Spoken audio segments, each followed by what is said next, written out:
મારા કિચનમાં તમારા બધાનું સ્વાગત છે। આજે હું બનાવી રહી છું ગુંદર પાક। તો મેં 500 ગ્રામ ગુંદર લીધો, પછી એક કડાઈ લીધી। કડાઈમાં મેં 3 ચમચી ઘી એડ કર્યું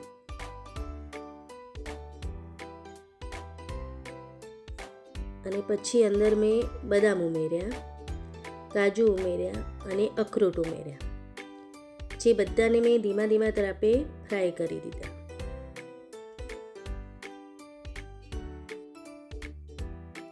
ગુંદરની અંદર આપણે કાજુ બદામ ને બધું નાખીએ એટલે એનો ટેસ્ટ સારો લાગે, એટલે એને થોડા ફ્રાય કરીને નાખવાના। સરસ ફ્રાય થઈ ગયા પછી મેં એક ડીશમાં કાઢી લીધા। પછી મેં ટોપરાનું છીણ અંદર એડ કર્યું અને એને પણ ધીમા ધીમા તાપે શેકી લીધું। એની સુગંધ આવે શેકવાની ત્યાં આગળ એને થોડું શેકવાનું। પછી એને પણ મેં એક વાસણમાં કાઢી લીધું। પછી કઢાઈની અંદર મેં ઘી એડ કર્યું,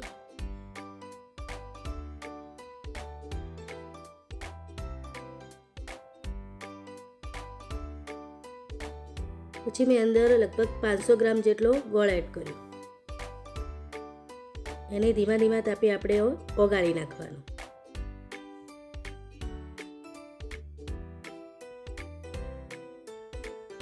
આ રીતનું આપણે ગોળને ઓગાળી નાખવાનું અને ગેસ ધીમો જ રાખવાનો, એને ગેસને ફૂલ નહીં રાખવાનો। પછી મેં અંદર ગુંદર એડ કર્યો, એની અંદર ગુંદરને પણ મેં શેકી નાખ્યું।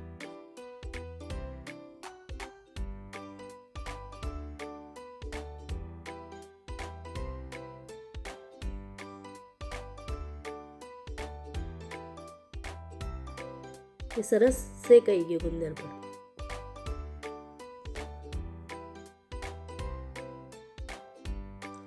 પછી મેં એક મોટું વાસણ લીધું, એની અંદર જે ટોપરાની છીણ લીધી અને બદામને કાજુ અને અખરોટનો ભૂકો કર્યો તો એ નાખ્યો। પછી મેં આ ગુંદર અને ગોળનું જે શેકીને કઢાઈમાં કર્યું હતું મિશ્રણ એ એડ કર્યું।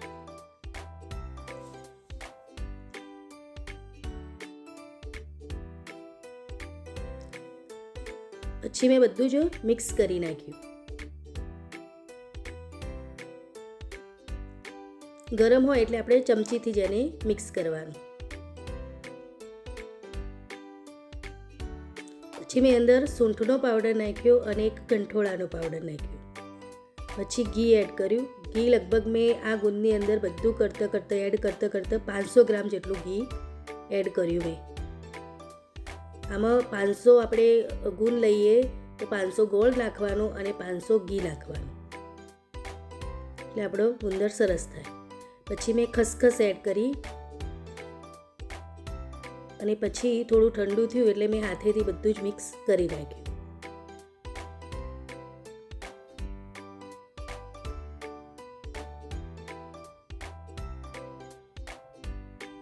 બધું મિક્સ કરી અને પછી મેં એક થાળીમાં એ મિશ્રણને થોડું કાઢ્યું અને એને દબાઈ અને થોડી સેટ કરી નાખ્યું।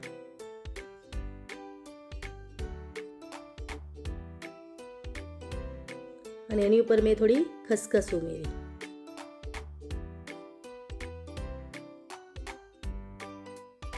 પછી બીજું વધ્યું મિશ્રણ, એનો મેં લડ્ડુ બનાવ્યા।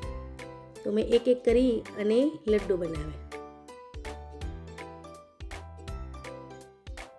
બસ આ રીતના આપણે લડ્ડુ બનાવવાના। સરસ મેં થાળી ભરીને લડ્ડુ બનાવી દીધા અને બીજી થાળીમાં મેં એને કાપા કરી નાખ્યા ચપ્પાની મદદથી, એટલે મેં સુખડી બનાવી। સરસ લાડુ અને આપણી સુખડી તૈયાર થઈ ગઈ। શિયાળામાં ગુંદ ખાવો જરૂરી જ છે કે કમરની તકલીફ હોય કે પછી કંઈ બી તકલીફ હોય તો આપણે શિયાળામાં ખાઈએ અને ઠંડી પણ આપણી ઉડી જાય, એટલે શિયાળામાં ખાવો। આવજો।